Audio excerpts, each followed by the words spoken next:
ఇప్పుడు దీంట్లో చూస్తే గనక చాలా ఎలిమెంట్స్ ఉన్నాయి. అంటే ఆయన వచ్చేది డాన్సెస్ చేయడం కాదు.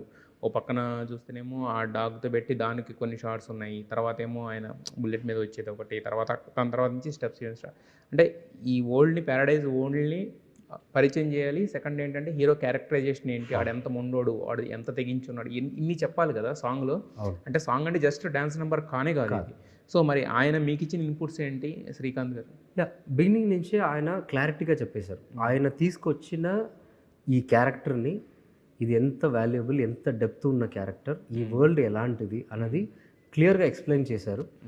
దీనికి ఈ సాంగ్‌లో మనం మొత్తం వరల్డ్‌ని చూపించబోతున్నాం. ఆయన యాటిట్యూడ్ హీరో అనే అతను ఎవరు అన్నది ఈ సాంగ్‌లో మొత్తం తెలుస్తది. ఇంకా అతను ఒక పైకొచ్చిన తర్వాత ఎలాంటి ఒక యాటిట్యూడ్‌తో ఆయన వస్తున్నారన్నది ఈ సాంగ్‌లో తెలుస్తది మీకు. సో దీనికి ఏ రెస్ట్రిక్షన్ లేకుండా నువ్వు ఇంకా ఎంత మాక్సిమం ఎఫర్ట్ తీసుకొస్తావో అది మనకి యూస్ అవుతుంది. ఎందుకంటే ఆయన ఎప్పుడు ఒక లెవెల్ పైనే ఆలోచిస్తాడు. మనం ఒక వైపు ఆలోచిస్తే ఆయన ఇంకొక ట్రాన్స్‌లో ఆలోచిస్తారండి. సో అలా ఆయన చెప్పిన ఇన్పుట్ చాలా, ఈవెన్ షూటింగ్ అప్పుడు కూడా చాలా ఇన్పుట్స్ ఇచ్చారు. ఎందుకంటే ఈ క్యారెక్టర్ ఆయన ద్వారా నుంచి వచ్చిన క్యారెక్టర్ కదా, ఆయన లోపల ఈ క్యారెక్టర్ ఉంటుంది కదా. సో షూటింగ్లో కొన్ని షార్ట్స్లో కూడా మా సార్ ఇది ఇంకొంచెం పుష్ చేస్తామా సార్, ఇది ఇంకా ఇట్లా ఉంటే ఇంకా బాగుంటుందమ్మా సార్ అని మూమెంట్స్ అన్నీ ఫిక్స్ అయిపోయినాయి.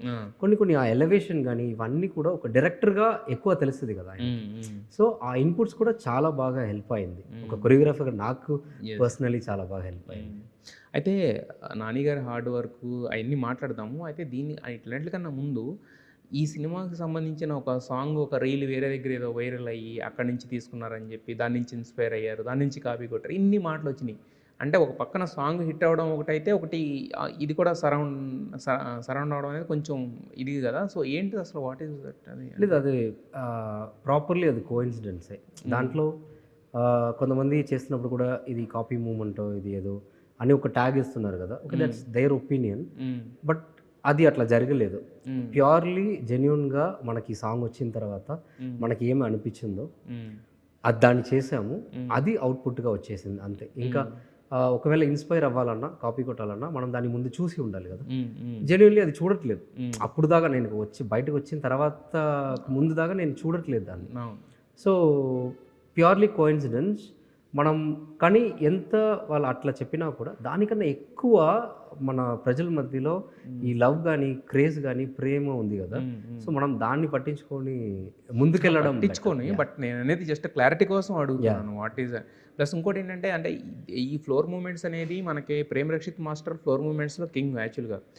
నాచురే నాచురే లాంటి సాంగ్స్లో ఎన్టీఆర్ గారితో చేయించిన ఆ ఫ్లోర్ మూమెంట్స్ అన్నీ కనుక చూసుకుంటే కనుక అవి బెంచ్ మార్క్.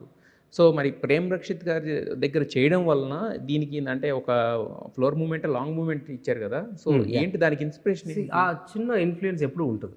ఏ శిష్యుడికైనా వాళ్ళు గురువు గారి ఇన్ఫ్లుయెన్స్ చిన్నగా ఉంటుంది.